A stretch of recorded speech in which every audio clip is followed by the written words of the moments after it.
Hello everyone. In today's video, we're going to learn how to find the trig equation when given a graph. So to start us off, let's look at some foundational information. We need to know what the general equations for sine and cosine functions look like. And they're provided to us right here. So the general equation is y is equal to a multiplied by sine k times x minus d plus c. And for cosine, you just swap out sine to cosine. Now you might be wondering what all of these letters represent. A represents the amplitude, which is the maximum value minus the minimum value divided by 2. So if we look at this graph as an example, we can see the maximum value is 1, the minimum value is -3.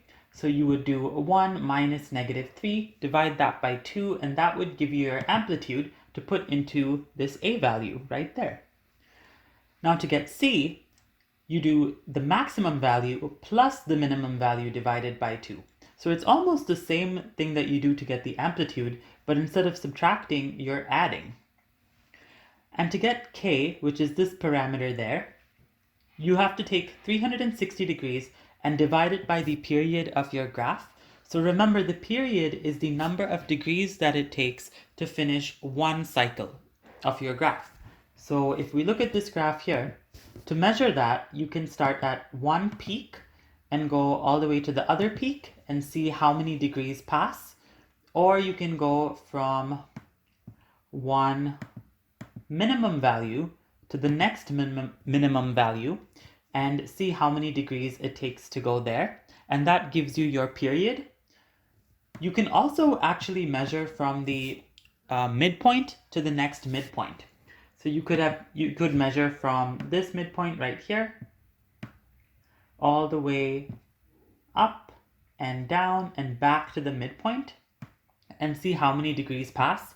All of those ways would give you the same answer and would give you the same period for this graph. Now, if you're working in radians, instead of using 360 degrees in this step, you should be using 2 pi. And then whatever you get when you do that calculation, that's what you put in for k. And the last value is d. And d represents the horizontal shift. So that's how many degrees the function has been moved to the left or to the right. Now to figure that out, it's really important that you know what the parent functions look like for both sine and cosine. So for sine, which is this red graph right here, at the point 0, 0, it's at its midpoint and it's going upwards towards its peak. So that's really important to remember. For cosine, at the point 0, 0, it's already at its peak. So if you remember that, you'll be able to tell how much the new graph that you're provided with has been shifted compared to these parent graphs. So now that we know what all of these parameters mean, let's do a practice problem. If we're given this graph here and we want to find the equation, we would have to find all of these parameters for this graph and then put it into the equation. So let's go ahead and do that. To find a, we have to take the maximum value, subtract the minimum value from it, and divide by 2. So for us, the maximum value is 1, the minimum value is -3. So 1 minus -3 gives us 4, and 4 divided by 2 is 2. So in our case, I can write that out here. Our a is going to be equal to 1 minus -3. And then all of this is going to be divided by 2. So this a is equal to 2. Now let's go ahead and find k. So on our graph, the period, let's see what that is. Well, if I measure it from this peak to this peak, we're going from 270 degrees to 990 degrees. So let's see how much that is. 990 minus 270 is 720, which means it takes 720 degrees to complete one cycle in this graph. So our k value is going to be 360 divided by 720, which is equal to 0.5. Okay, now let's find our c value. C is the maximum value plus the minimum value divided by 2. So again, our max value is 1, our min value is -3. So if we add those together, it looks like this. So 1 plus -3 and then we divide all of that by 2. And that would give me -1, because 1 plus -3 is -2, and then -2 divided by 2 is -1. And our last value that we want to find is d. Now d will actually vary depending on what trig ratio you want to work with. So let's start with finding d for sine. So remember, for the sine function, we said that at 0, 0, it's at its midpoint, and it's going up towards its peak. Well, this graph has its first midpoint at 90 degrees, not at 0 degrees. So that means that it's been shifted 90 degrees to the right.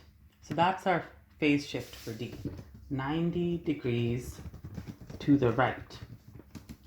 And if you were doing a cos function instead, your phase shift would be a little bit different. For a cos function at the point 0, 0, you're at your peak. But in this function, the peak happens at 270 degrees, which means that we've moved the function 270 degrees to the right. So we can go ahead and write that here.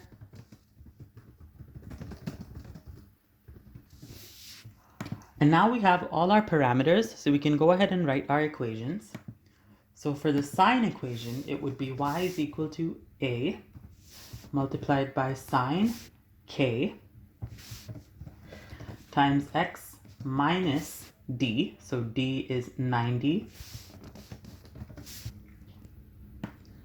all plus c, and c is -1.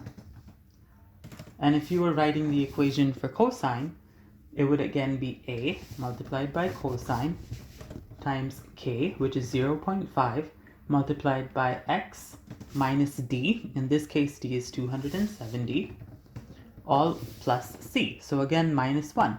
And there we have it. Those are our two equations. So let's check if these match what the one Desmos gives us is. So these are the equations that Desmos shows us, and they are exactly the same as the ones we found. So we know that we've done this correctly. So that's how you can go about finding the trig equations when provided with a graph. I hope you found this video helpful. If you have any questions, feel free to leave them in the comments. And other than that, good luck with your practice.